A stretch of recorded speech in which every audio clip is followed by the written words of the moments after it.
أعوذ بالله من الشيطان الرجيم بسم الله الرحمن الرحيم الحمد لله رب العالمين وصلى الله تبارك وتعالى وسلم على سيدنا محمد سيدنا وسندنا وحبيبنا وشفيعنا ومولانا صلى الله عليه وعلى آله وأصحابه وأزواجه وذرياته وأهل بيته ومن تبعهم بإحسان إلى يوم الدين وبعد. Alhamdulillah. So the first topic in the succession of topics with regards to charting the way through the desert, with regards to charting the way through the wilderness, is based on the divine commandment, وَكُونُوا مَعَ الصَّادِقِينَ. Be with the people of true faith. It is a commandment to be selective when it comes to your company that you keep.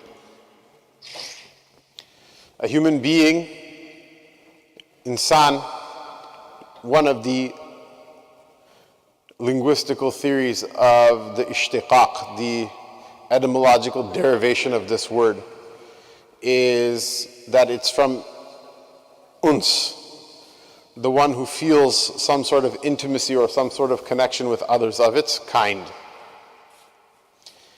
The effect of other people on you, the effect of you on other people, it can never be underestimated, it never should be underestimated. You keep the suhbah, you keep the company of pious people, you become a pious person even if you're not a pious person. Jibillatan.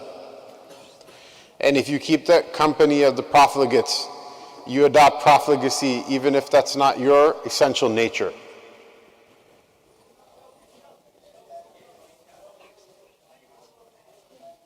We underestimate and we ignore this matter of keeping good company to our own peril. One of the problems, one of the issues is this, is that I remember growing up being yelled at by my own parents and by all sorts of elders. You spend too much time on watching TV, you spend too much time on the computer. Now the bizarre thing is that our elders are the ones they're mesmerized by the phone. It turns out, illa man rahima rabbuhu. People are smiling, it's not funny, it's actually very serious. It turns out they didn't want to watch the shows that we wanted to watch, maybe because they didn't enjoy the English language, maybe because the topics didn't captivate them. But now that there's 20,000 TV channels for every political party in Pakistan, India, Bangladesh. I see people who are on their deathbed. I saw their fathers die before them reading the Quran with the mushaf. I see them with the phone in their hands. Al-mar'u ala dini khalilihi. Everything on TV, everything on the internet. It's 1,000 lies mixed with a little bit of truth, just to hold it together. A person is going to be on the deen of the person that they mix with. This is interesting because the idea is, the topic is supposed to be to help parents and youth kind of understand their struggle and work with each other to primarily help the youth get through their struggles. In this case, I see that the adults are actually falling for it harder than the young people are. Because at least the young people understand something about the technology and are somehow musta'nisin, they understand it somehow a little bit deeper. Whereas the elders, it's completely fresh and new and it's all attacking them all at once. The point is that your suhbah isn't just the people you hang out with. It's all of these things. All of us went through this lockdown that we just passed through not all that long ago. It wasn't good for people's mental health. People who are close to the edge, already a disturbingly large proportion of the population was close to the edge in terms of their mental health, and it cracked them into pieces. Many of my comrades from the Molviocracy, it cracked them into pieces. They were saying all kinds of crazy things from the mimbar and from the pulpit and from the mihrab and from the masajid and from YouTube and from TikTok and Allahu Alam what other media they had. Everybody, across the board, it was not good for people's mental health. For a human being not to be in good company, it's not good for people's mental health. There's statistics that show a person is so much more likely to suffer from depression, a person is so much more likely to suffer from any number of an ambit of mental health illnesses, conditions. A person is so much more likely to suffer from physical problems because of their mental strain. A person is so much more likely to commit suicide. A person is so much more likely to do any number of things, to destroy their own marriage, to destroy their relationships with their families, to destroy their relationships at work, to destroy their relationships at school, to do all sorts of things that are harmful for a person themselves. So good company the point is good company has absolutely no substitute. Bad company is definitely not a substitute for good company. Electronic devices sure as hell aren't a substitute for good company. And no company is not a substitute for good company, except for very few people who are mentally put together enough to be able to survive khalwa, which is very few people. Count yourself as somebody who is already in the assembly line to be one of the kamilin if you're like that. Otherwise, for everybody else, there's a hikmah, there's a wisdom that a person should come and pray in the jama'ah. There's a wisdom, you take my hand, I take your hand, we help each other. We're all traveling on this path to Allah subhanahu wa ta'ala. I'm going, won't you come with me? This is, first of all, something that people have to get through their head, because this society doesn't understand it, and it's completely to the peril of the people of this society. They're 100% mentally going off the rails right now. People are going and shooting up elementary schools, and people are doing all kind of crazy things. People don't know what their gender is, people don't know all kind of crazy things. The most basic things about a person's self-awareness are completely breaking down in the society, left and right, all around us. To think that not having good company has nothing to do with this is completely foolish. Forget about good company. It's people who have no company who usually the shaitan comes to. The Prophet ﷺ said this in a hadith. He said what? Stay with the jama'ah. Why? Because the wolf comes after the stray sheep, the sheep that strays from the flock. Who's the wolf? Is shaitan. It comes after the sheep that strays from the flock, which is true. If the wolf was try to like dash right into the flock, a ram can, a bunch of rams, if they hit the wolf, they can kill it. They can break its bones. But the sheep that stray from the flock, the pack of wolves can attack it. And once the other sheep see that stray sheep has been bitten enough that it's not going to survive, they're no longer going to waste their time trying to defend it. Don't be that sheep that strays from the flock. Man shadda fin nar. The person who wants to be different than everybody else, that person will be unique in the sense that they'll be alone in the hellfire. This is one of the reasons also we caution against people taking aberrant opinions with regards to aqidah, with regards to fiqh, with regards to matters of deen. You have to keep good company. Now the thing is, you've probably all heard this before. You said, why did we waste money on this guy's plane ticket to come here from Chicago? Why did he waste his own time? We all know this from before. We've all heard this before, which is probably true, and you've probably heard it better than the way I'm putting it right now. I know, I should hang out with the mashayikh and with the ulama and with the pious people and whatever. There's another dimension over here that I want to talk about, which is remedial. It's like what underpins that. That's all true and it's all right, and refer back in your mind to the time that you heard that talk from somebody who's more knowledgeable than me and more eloquent than me. The standard against which a child will judge the entire world in terms of human interaction is what? It's their parents. Their mother and their father. What they learn from their mother, they cannot learn from their father. What they learn from their father, they cannot learn from their mother. The society we live in right now, it would be an understatement to say that it is severely dysfunctional when it comes to understanding gender roles. What a daughter learns from her father, she cannot learn from her mother. What a son learns from his father, he cannot learn from his mother. A mother will give certain things, a father cannot replace it. This much the society will accept. The other way around, everybody's clueless. This is why in the Sharia there's so much emphasis on what? On taking care of the yatim. That the Rasul sallallahu alaihi wasallam, this is one of the things that Allah subhanahu wa ta'ala will love a person the most for, is that you put your head on the head of a yatim and show them some love. What's broken inside the heart of that poor child will be healed, and Allah subhanahu wa ta'ala will then also love you for that. What I'm going to say right now, maybe people will not like to hear it, but here goes.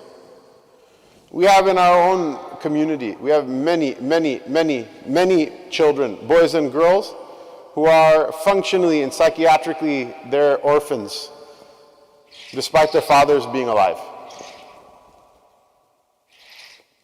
They are functionally what? Orphans, despite their fathers being alive. The dysfunction of a child that doesn't have a father. It plays out in many ways. But one thing it will ensure is that that child, be it a boy or a girl, although in very radically different ways, they will never be able to maintain any sort of bond with anybody other than something of transactionality.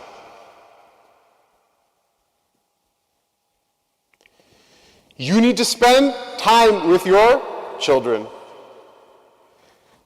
They don't need your money as much as they need your time. They need your money in as much as they need a roof over their head and they need something to eat, enough nourishment. MashaAllah, look at your children, they already get too much to eat. I myself, MashaAllah, you probably don't think this is true, but it is true. I actually restrain myself from saying a lot of things. There's a lot of things I want to say, I don't say. We had the youth program. The kids are filling their mouth with like all kind of garbage, empty carbs and chips and all this other nonsense. This is all poison. Stop it. What am I saying? The kids are not going to starve to death. In this country, they're not starving to death. If anything, they're going to eat themselves to death. They're not going to starve to death. They don't need that much food. Our forefathers, not too many generations ago, they grew up 12 people in one room. That's it. They grew up like that together. They were good people. They were not bad people. I'm not advocating people go back to that lifestyle. I'm just saying a person, shaitan comes into their mind and tries to scare them about things. And the fact of the matter is, human beings are alive. They're living things. Living things are meant to survive. They find a way. Living things are meant to survive. They find a way to strive to survive, to get through things. What the weird thing that we have right now in the society that we live in is that people have lost the will to survive. They don't want to survive anymore. It's not that they don't have the instruments and the tools for survival. They've lost the will to survive. They've lost the will to live anymore. They have more food than people used to have before. They have more entertainment than people used to have before. They have more education than people used to have before. They have more of everything that a human being could want, but for whatever reason, they don't want to live anymore. Why? Because being a human being is more than just money. It's more than just having a job. It's more than these like simple things that we've made it out to be. What those kids need from you more than your money is they need your time. Two things with regards to a child spoil them, and two things will rectify them. What spoils them? Giving them too much money without use and not giving them enough time. If you hand a kid $1,000, especially a boy, if you hand a boy any amount of money that he didn't earn, do you know what's going to happen with it? Nothing good is going to happen with it. Nothing good at all will ever happen with it. If you don't believe me, go the next time you go, like you're at work or you're in your cab or whatever, you know, and Jessica sits in your Uber and, you know, she's saying, oh, how are you doing, Mohammed? Ask her, hey, have you ever had a boyfriend and you took care of him? She'll probably say yes. How did he ever repay you? He was horrible. I used to work, I used to pay the bills, I used to pay the rent, and he'd sit at home and play PlayStation and smoke weed. Giving boys free money, giving anyone free money is usually a way of ruining them. Giving boys free money, absolutely 100% the dumbest idea ever. It's just going to result in enabling bad behavior. Because look, if someone gave me free money, forget about your sons, right? If someone gave me free money, I would stop working. Do you think I'm going to just start doing things for the sake of Allah? Someone gives me a check every month. You think I'm going to come and like give bayans and do this and that and the other thing? There's very few people like that in the world. Very few people like that indeed. If you meet one of them, mashallah, ask them for dua and tell them to make dua for me as well. Usually people don't work that way. There's a hikmah Allah Ta'ala made in the system that people have to hustle to get things done. It's good for you, it's better for you, it's better for me. The money will ruin the boy, and what will also ruin him? Lack of time. The money will ruin the girl, and what will ruin her as well? Giving her no time at all, no attention. Why do you think it is that a woman, Muslima or Kafira? Because we sometimes think that we're from like a different planet and that other people are from a different planet, even though we all live in the same street. And we eat the same food, and we go to the same schools, and we transact the same George Washington's faces on their dollar that's on your dollar. Even if they're not Muslims. And the other side, Allah will sort it out differently. In this world, we're made out of the same stuff, right? We think how somehow these things affect us differently than they affect other people. Tell me, why does any woman ever go out and like flaunt herself? Is it just they're screwed up and we're not? No. Why? There's a certain amount of attention a girl, if she didn't receive it from her fathers, she can still get it from her brothers. If she doesn't get it from her brothers, who is she going to look for it from? From someone else. Why? Because a human being needs attention. A woman needs attention. A woman needs attention. A man needs attention, but not as much. A woman needs attention. If she doesn't get it from her father, who is she going to look for it from? If you're not saying, Shabash bete, mashallah, did you pray Isha? Shabash, mashallah, that's my girl. Then who is she going to look for shabash from? Obviously the guy in the street, mashallah, he's not going to give her shabash for reading namaz. He's going to give her wah wah for something else, right?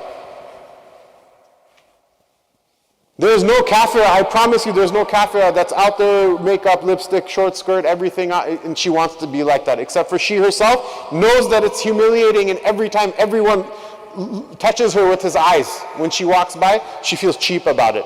But what's the problem? Just like a person needs food and drink, otherwise they'll starve to death. You know, they need uns as well. They need some human connection with somebody as well. If they didn't get it the right way, they didn't get it the healthy way, where are they going to get it from? And people say, astaghfirullah, satyanas ho chuke, America aake, ye bhi ho gaya, wo bhi ho gaya. Don't blame America for it. We come from countries, if a woman stood on the street corner like that, they'll stone her to death. But the problem is, if she still is starving for that attention, it'll play out in 1,000 other weird ways. In 1,000 other weird ways, won't it? The issue is this, is that they need your time. They don't need your money as much. They need your time. Why am I mentioning this right now? Because this bayan is supposed to be about what? Keeping the suhbah of the sadiqeen, the ahlullah, the ahlul dhikr, the ahlul ilm. Why am I talking about this right now? Because children, their parents are the thing that they make qiyas against, that they make an analogy against when dealing with all other people in the world. Even more scary and disturbing than that is, you as a father is the person that a child makes qiyas against when they first learn the name Allah and they think is who is Allah Ta'ala. Because they don't have any concrete example of authority greater than you in this world. And when you tell them about Allah Ta'ala, the first thing that comes into their head is, this is like a Baba but bigger than Baba. This is not something, it's not something improper to say. It's narrated that the Prophet ﷺ said, Al-khalqu ayalullahi. That the creation, they're all the dependents of Allah Ta'ala, just like children are dependents of their father. All of us are the ayal of Allah Ta'ala. All of us are the dependents of Allah Ta'ala. If you have a screwed up relationship with them, if you have a dysfunctional relationship with them, or if you have an anemic relationship with them, meaning you didn't do anything wrong, but there just wasn't enough of it. The food you fed them was halal certified, with all the certificates and everything, hand slaughtered, and the slaughterman, mashallah, is the Grand Shaykh of Al-Azhar, and he, he recited Bismillah on the chicken with 7 qira'at. He just didn't give them enough. They're still going to starve to death, right? Emotionally, if the child receives something anemic, they're still going to starve to death. There's another issue further than this as well, which is what? Many of the husbands in marriages are completely clocked out emotionally and mentally. Many fathers are completely clocked out emotionally, mentally. This part, I have to draw a line because we don't have time to talk about that. How to be a man, how to deal with your wife. All I have to say is this. Those of us who are from traditional societies, you didn't have to be that good of a husband in order to be successful. You didn't have to be that much of a man in order to be successful because you lived in an extended family. You and your wife really didn't have to get along all that well because you lived in an extended family. I mean, if you don't like each other, she has her cousins she's going to visit with, you have your cousins you're going to visit with, there's like at least 30 people in the house. There's somebody that you can go and like hang out with, and then you just have to sleep at night in the same general vicinity, and that's it. And children, when they grow up, then they grow up and they're like 40 years old and like, I wonder why Dada and Dadi used to like sleep in separate beds. Well, now you know. Whereas now in this country, it's not that easy. There's a lot riding on this husband and wife relationship. Everything is riding on this husband and wife relationship. They've turned the relationship between a husband and wife into an idol. People have this idea, just marry the right person. But do you think there are that many right people out there? Statistically, this is a complete failure. From a policy point of view, from a planning point of view, it's a complete failure. There's not that many right people. Let's be honest with ourselves. How many of us are like right people? That we should expect that some other right person is going to want to marry us? Aside from the other 50 times of myriad confusion out there. Statistically, this is not a solution. This dunya, because people watch, like, women, they watch what they call chick flicks, right? A big romantic idea of like you're going to live happily ever after. Statistically, that doesn't happen in real life. That's not even what the dunya is supposed to be. I tell my wife so many times. I say, look, don't cry about the thing that you always dreamed of and that you never got it. I go, I know we're looking under the street light for the thing that we lost, like, a mile that way. It's not here. You're not going to find it. It doesn't exist. The people you think that found it, they didn't find it. Maybe every now and again, maybe shaitan makes someone find it just to make a fool out of like another 10,000 people when they see that person.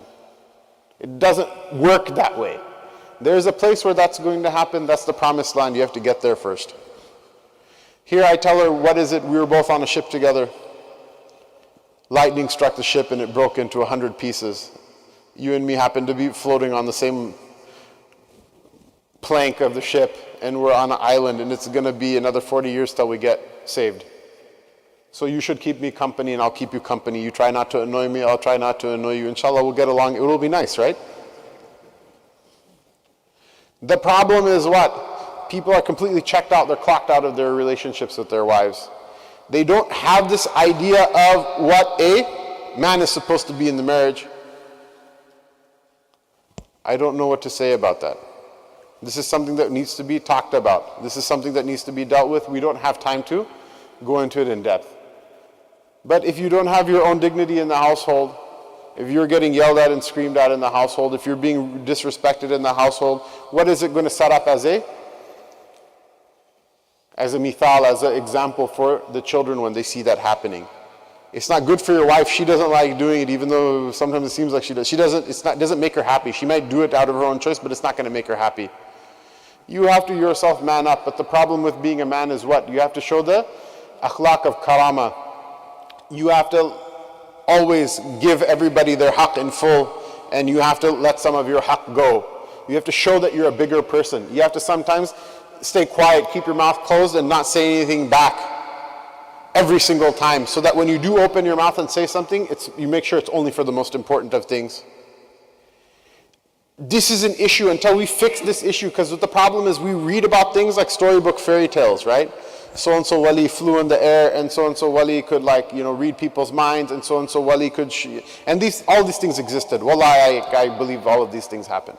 MashaAllah, Bhai Rashid and his crew, we went and visited Uzbekistan, we visited the Khajgan, these are all Ahlullah, all people of great karamat, MashaAllah. If it wasn't for their karamat, the Islam wouldn't have reached anywhere. The issue is to get there, there's some remedial steps in the middle. The person who thinks that they're going to get there without doing what's in the middle, this is not right.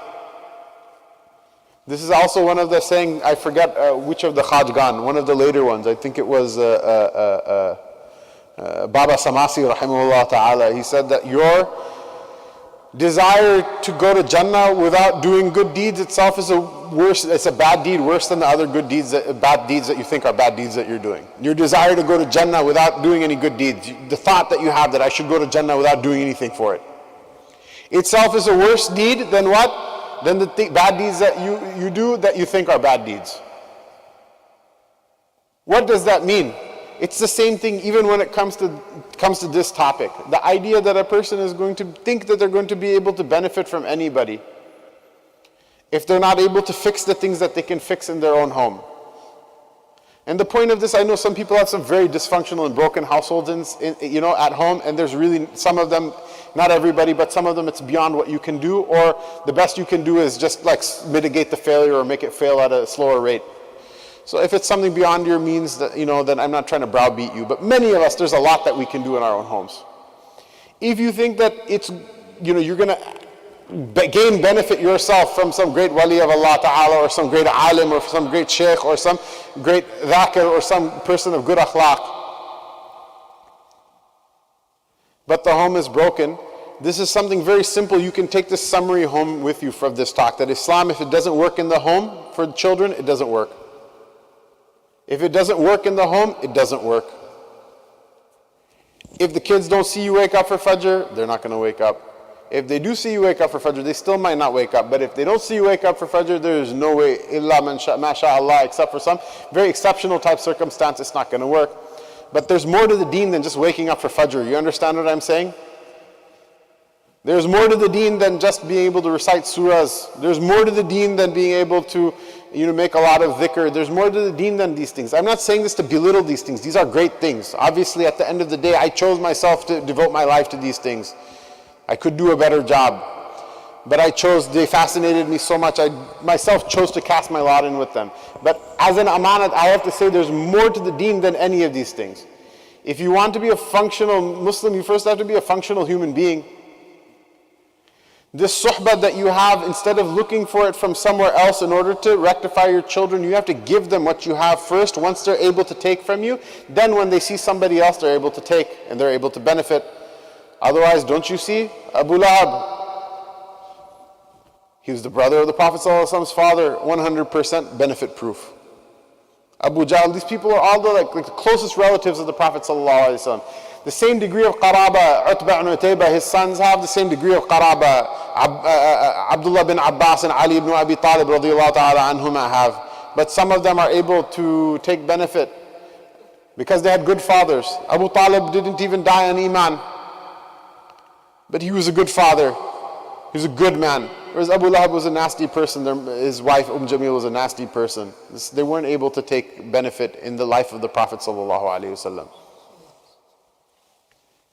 To think that somehow some great person, the kids are going to learn from them, it could work. I'm not saying it's not going to happen, but for you to plan to think that it's going to happen automatically, generally the statistics, the way they play out, it's not going to happen that way. So, in order to have them be able to benefit from that, they don't need a lot from you. They don't need you to teach them calculus. If you know calculus and you can teach them, wonderful, go for it. Teach them arithmetic, teach them math, teach them science, whatever you know, teach them the thing that you know. But there's so much you don't know, you're not going to be able to give them guidance on because you don't know what's going on right now. I myself am hayran. I'm completely surprised when my kids tell me what's going on in schools.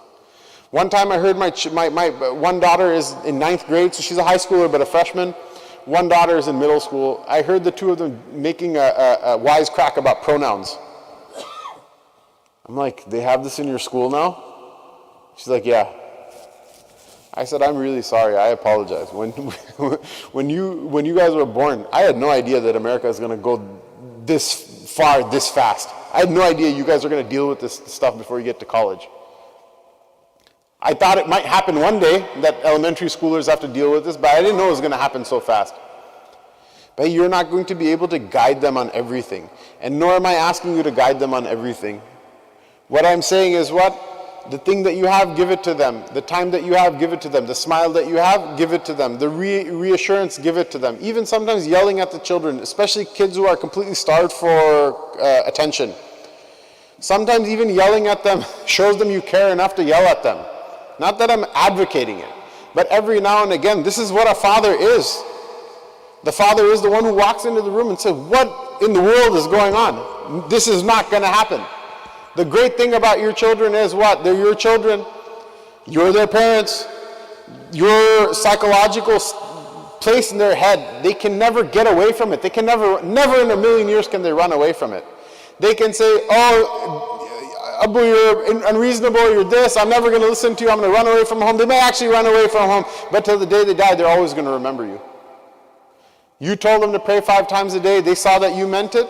To the day they die, even if they skip every single prayer, when they're cognizant that the salat time is going to come, you're going to be there with them. And sure, it is possible some of them are going to skip through and 100% resist the benefit until the end. This is possible. This does happen from time to time. But it's rare. Generally what happens is it will get to them because nobody can overcome that amount of authority that you have in their head, even though they will never openly admit it to you. So don't freak out. Rather have some confidence in that authority that Allah Ta'ala gave you. The Sharia has a number of hierarchical relationships. There are some relationships that are between equals, like that between a brother and a brother. But there are a number of hierarchical relationships in the Sharia. Parents and their children, it's not a reciprocal relationship. There's a hierarchy. The parents have the upper hand and the children have the lower hand. This means what? Not that they're your slaves and that you can do whatever you want with them and you do no wrong and they can do no right. What this means is what? They're obliged to respect you and they're obliged to obey you. And when you say something to them, Allah Ta'ala will make sure it happens. But you are also then in front of Allah subhanahu wa ta'ala responsible that the things that you say to them is for their benefit. And if you do anything to harm them, if you abuse the authority that He gave you, you're going to, on the other side, you're going to end up getting it. Just like that, a husband and a wife, even though society hates to even hear it, even imagine it. It's a hierarchical relationship. You're paying the rent and you're buying the food. That's what makes you a man. It's not the other way around. Go ask the bichariyat that are like, paying rent and buying food for their husbands while they play PlayStation at home or whatever, how happy they are. They're never going to be happy. It's a hierarchical relationship. She's required to show you some amount of respect, whether she admits it or not. But when you say something, you think she's ever going to, and she can mouth off as much as she wants to, you think she's ever going to be unaware inside the secret inside of her heart and inside the secret place inside of her mind. You think she's going to be able to escape the fact that you're her husband and you said something to her? She'll never forget it until the day she dies. She'll never be able to forget it. Your children will never be free of the effect that you put on them. So put good effect on them. You don't know. Sometimes it doesn't pan out right away. This is something we're going to talk about. There are some reasons for why it doesn't pan out right away that we're going to talk about in subsequent talks in this series. However, go ahead and say the thing because it's like planting a seed inside of their head. You don't know. That seed may sprout in the moment before your child passes from this world. It may happen after you're gone, after you're dead. It could happen the moment before they pass from this world. If it's not there, it's not going to help them. But if you put it in there, even if they refuse it and fight it till the bitter end, at least you have some sort of excuse in front of the Rabb Tabarak wa Ta'ala that you had this responsibility and you discharged it. That you tried and you get rewarded based on what your attempt was, even if it wasn't successful. Because your work and my work, the work of the slave is to obey, and the work of the master is to make things happen. You do your part, Allah Ta'ala does His part. He's good at doing His part. He's better than you and me are at doing His part. So when we think about this suhbah, this is the first step, that we have to do this together. We have to take the kid to maktab. We have to be the one to give them a shabash for it and take them for like whatever halal fried chicken or whatever ice cream afterward. We're the ones, like Maulana Kashif was saying, mashallah, he's such a nice guy. Mashallah, he's such a nice guy. We should treat him well, because otherwise as punishment Allah Ta'ala may send you somebody more like myself. What was he saying about the kids running roughshod upstairs and on the side and things like that? Your child should, you should stand next to your child. You receive more reward praying with your child in the back row than you will in the saf awal. Why? Because the intention is he's going to be praying like years after you're dead, and he's going to be the one who teaches your grandchildren how to pray. Whether the grandchildren materialize or not, it's not your control, but you made the intention, so Allah writes you the reward, right? This is the thing, is that they need this suhbah, and it's very funny. People have this thing, like Piri Muridi, like mashallah, imagine there's like some Pir somewhere in a Gaon Pind somewhere that has his murids under such a spell that he says this like this and that, and everyone empties their pocket in front of him and like makes sajda and does all this ridiculous and obscene type of stuff, right? People say, oh, that might be nice, that must be nice. Your murids are your children, mashallah. If you don't guide them to the path to Allah subhanahu wa ta'ala as best as you're able to, then you're the fake pir. And if you guide them to Allah subhanahu wa ta'ala to the point where they can make benefit from one of the ulama, one of the salihin, one of the sadiqeen, one of the awliya, one of the ahlullah, then imagine this, mashallah, my own Ustadji, Maulana Hassan, Allah subhanahu wa ta'ala give him long life and protect him. He said this in the Dastarbandi, the graduation ceremony in which they placed the turban and ijazah on our heads. He said, never think of any khidmah, any service of this deen as being paltry. If a great scholar is to emerge, who receives more reward for the making of this scholar? The person who taught him Sahih Bukhari or the person who taught him Alif Ba Ta Tha? The usuli thinking of our tradition should indicate to you that the person who taught them alif ba ta tha gets the reward for the Bukhari in the way that the person who taught the Bukhari doesn't get the reward for the alif ba ta tha. This is you literally can teach your kid to read Fatiha.